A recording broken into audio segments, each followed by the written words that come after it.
forms a abdomen. And हमें जितना दिख रहा है इतना बड़ा thorax नहीं है. Okay, and thorax protect our vital organs, lungs and heart, and few other viscera like thoracic part of the esophagus, thoracic duct, trachea, that also lies in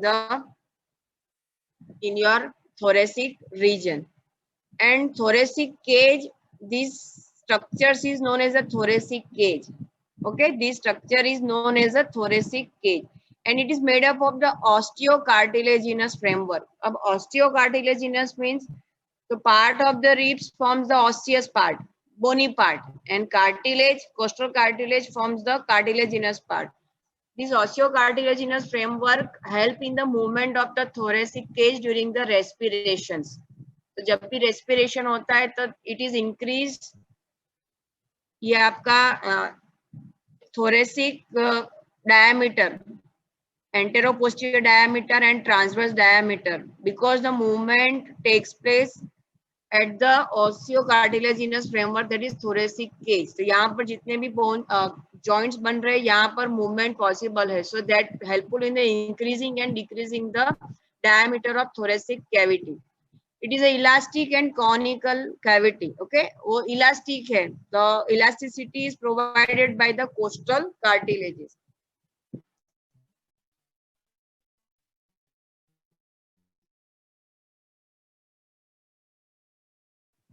Boundaries are okay, and its intervertebral disc. Okay, and posterior part of the ribs that forms the posterior boundary of your thoracic cavity, your thoracic cage. So posteriorly there is a 12 thoracic vertebra, intervertebral disc, and on each side posterior part of the ribs. Anteriorly we have a sternum. Anteriorly we have a sternum. On each side.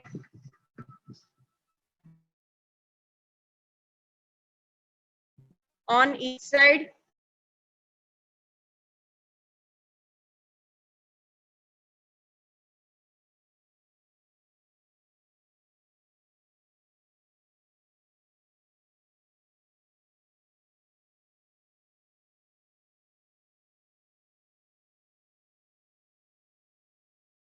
pair of the costal cartilage on the both sides and anterior ends of your anterior part of your ribs, that is articulate with the costal cartilage, and through this articulate with the sternum.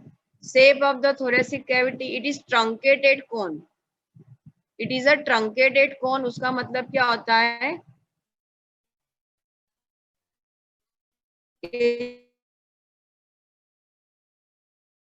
Okay, it is narrow above and broad below. यहाँ पर anteriorly ऊपर superiorly it is a narrow, and नीचे inferiorly it is a broad below. It is separated from the neck by the Simpson fascia. So there is a separation, partition between the thorax and the neck through the Simpson fascia. So fascia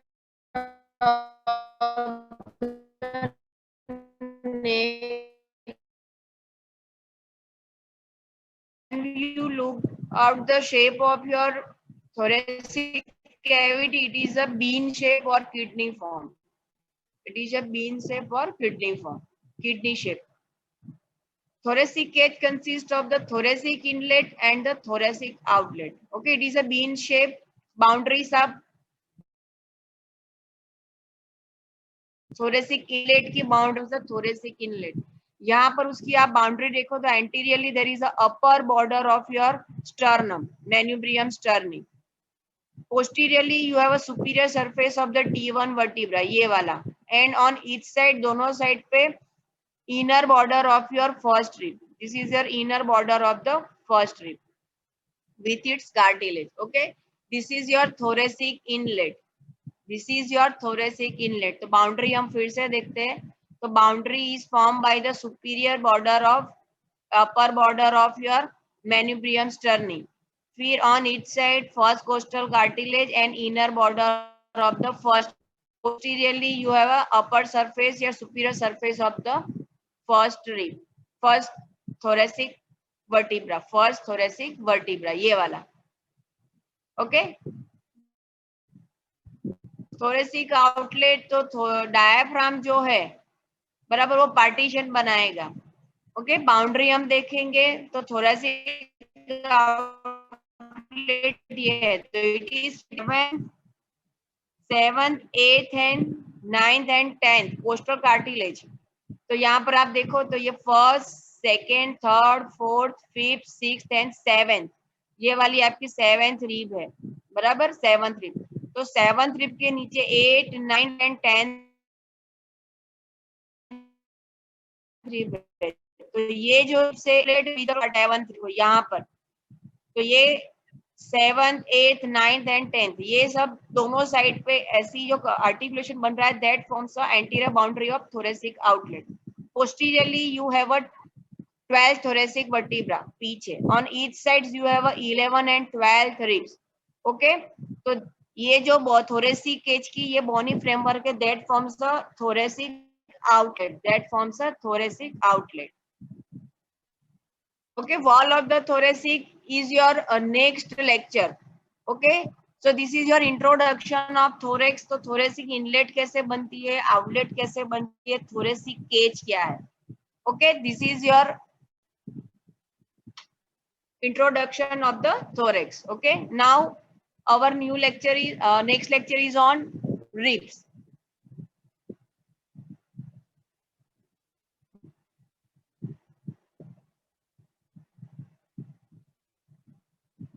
okay, तो it is a demonstration topic। अगर आपके पास घर पे bones है तो आप उसमें देख सकते हो। okay, तो हमें पता है कि there are the 12 pair of the ribs, okay, present on the thoracic cavity।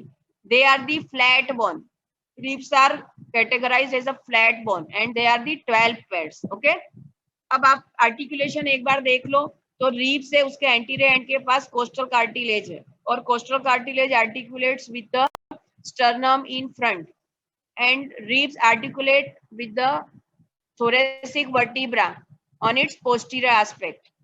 Okay, तो रीब्स जो है वो सी शेप के फ्लैट बोन्स हैं, उसके anteriorly it is articulate with the costal cartilage and it from the costochondral joints। costochondral joints is a primary cartilaginous joint, seen chondrosis या primary cartilaginous joint। and posterior side पे ribs articulate with the thoracic vertebra। okay, ये classification आपको पता होना चाहिए। Classification में true ribs है and false ribs है। ओके, तो ट्रू रिब्स जो स्टर्नम के साथ आर्टिकुलेट करती है, and other name is a vertebrosternal ribs. Vertebrosternal ribs means posterior and articulate with the vertebra and anteriorly it is articulate with the sternum through the costal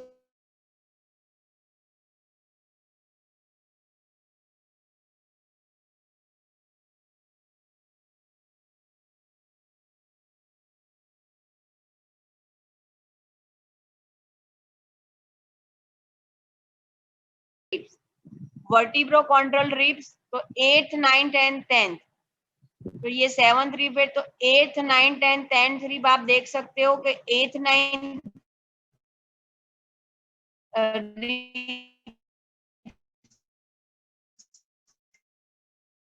का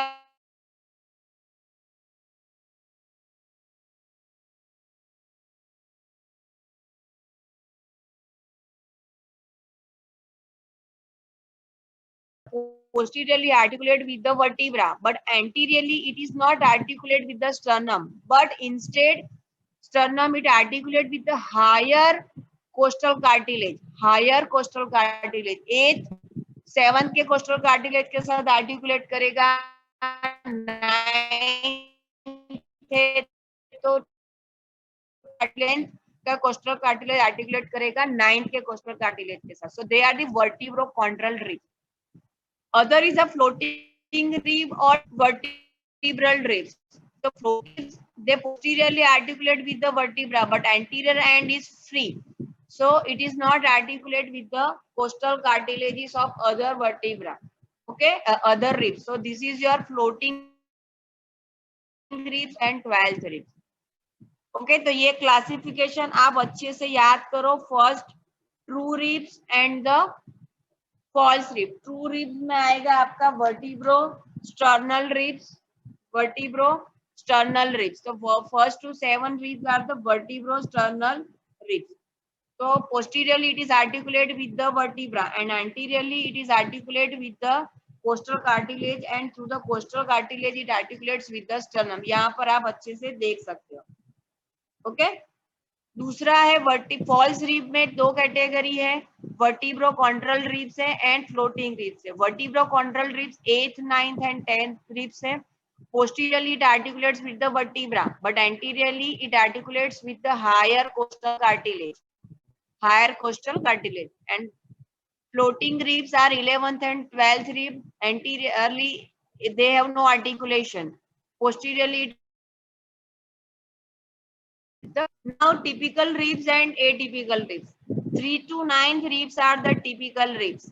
Okay, because they bear some common features, they bear some common features. यहाँ पर भी आप देखो vertebro उसकी length from above downwards increase होती है, from above downwards vertebra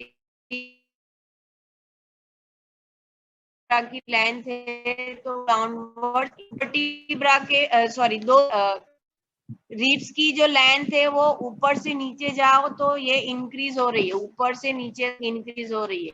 दो रिब्स के बीच का जो स्पेस है, स्पेस, ये जो स्पेस है they are deeper in front than the behind. तो हम जब भी डिसेक्शन करेंगे तो anteriorly we can see the proper deeper space. तो ये जो दो रिब्स के बीच का जो स्पेस है वो एंटीरियरली डिफाइंड होगा, वेल डिफाइंड। पोस्टीरियरली वो क्लमजी होगा, एक मर्ज होता वो दिखेगा। There is a no proper intercostal space we can find on the posterior aspect. Okay, the ribs are placed obliquely. ribs है वो obliquely placed है, तो upper ribs जो है वो less oblique है than the lower ribs। यहाँ पर आप देख सकते हो, तो ये obliquity जो है वो reaches maximum at its 9th rib। तो ये हमें आपको पता होना चाहिए कि ribs जो है वो obliquely placed है। ओके, तो उसका posterior and higher है, anterior and lower है। ओके, तो ये पता होना चाहिए। और ऑब्लिक्विटी जो है वो मैक्सिमम है 9th रिब के पास। ये आपको एमसीक्यू में पूछ सकते हैं। First to the 7th rib हम लेंथ देखेंगे तो बढ़ती जाएगी and then gradually decrease from 8 to the 12th rib. तो 7th रिब जो है वो उसकी मैक्सिमम लेंथ होगी। द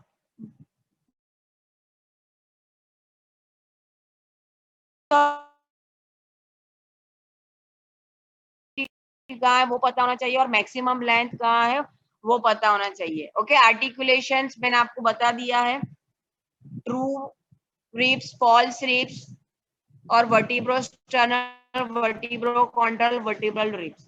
ओके, फीचर्स देखो, typical ribs are 3 to 9 are the typical ribs. First, second, 10, 11, 12 ribs features, so they are under the atypical ribs। जब भी ribs देखो तो उसका एक एंटीरियर एंड होता है एंड एक पोस्टीरियर एंड होता है। ओके, तो एंटीरियर एंड और sternal end it is a concave. Okay, it is a concave and there is a oval facets and this facet is for the costal cartilage. Okay, तो it is clear कि यहाँ पर आप देखो, this is your anterior end of your ribs, this is anterior end of the ribs and it is a concave and there is a facet for the articulation with the costal cartilage, facet for the articulation with the costal cartilage। okay, posterior end or vertebral end, because posterior end articulates with the thoracic vertebra। posterior end पे आपको दिखेगा head, neck and tubercle। posterior end of the ribs consist of the head, neck and the tubercle। okay, head, neck and the tubercle।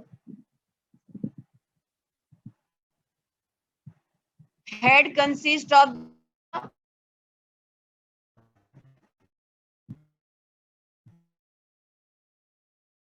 Facets दिख रहा है, तो superior facet and the inferior facet, और उसके बीच में रहेगा crest which separates the two facets. So this is a superior articular facets.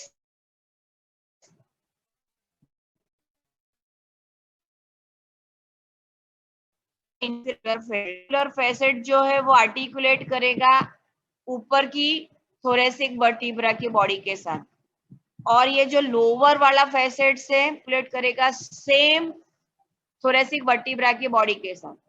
तो ये आपको आर्टिकुलेशन पता होना है. सुपीरियर आर्टिकुलर फैसेट जो है वो आर्टिकुलेट करेगा ऊपर की थोरेसिक वर्टिब्रा के साथ, body of the upper thoracic vertebra. Suppose ये आपकी फिफ्थ रिब है, तो ये फैसेट आर्टिकुलेट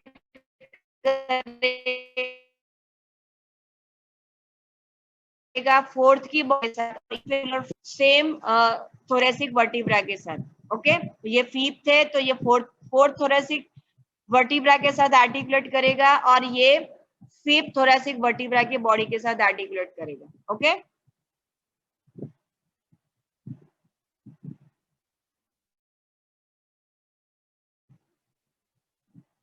ये आपका हेड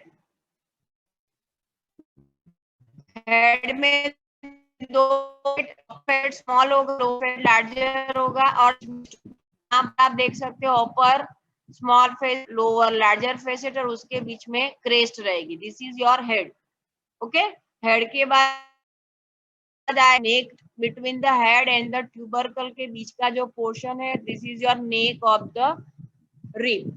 तो नेक में आप देखो तो एंटीरियर सरफेस होगी और पीछे वाली posterior surface. Anterior surface of the neck is a smooth, because यहाँ पर कोस्टल कोस्टल प्लूरा का अटैचमेंट होगा, तो so it is a smooth. ये नेक की सुपीरियर बॉर्डर है और ये नेक की इंफीरियर बॉर्डर है. This is a superior border of the neck and the inferior border of the नेक है, जो हेड और ट्यूबरकल के बीच का पोर्शन है. This is a posterior surface, आगे वाली anterior surface. This is a upper border और this is a lower border of the neck.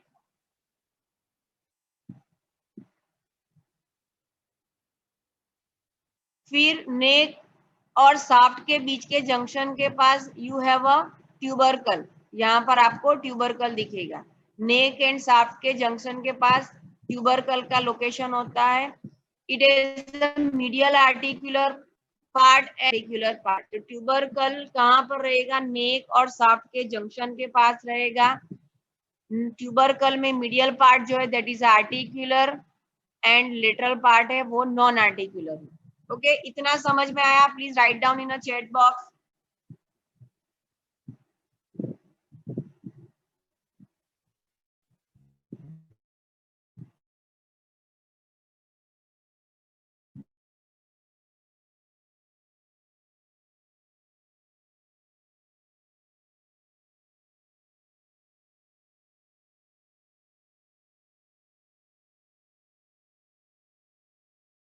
Curved है.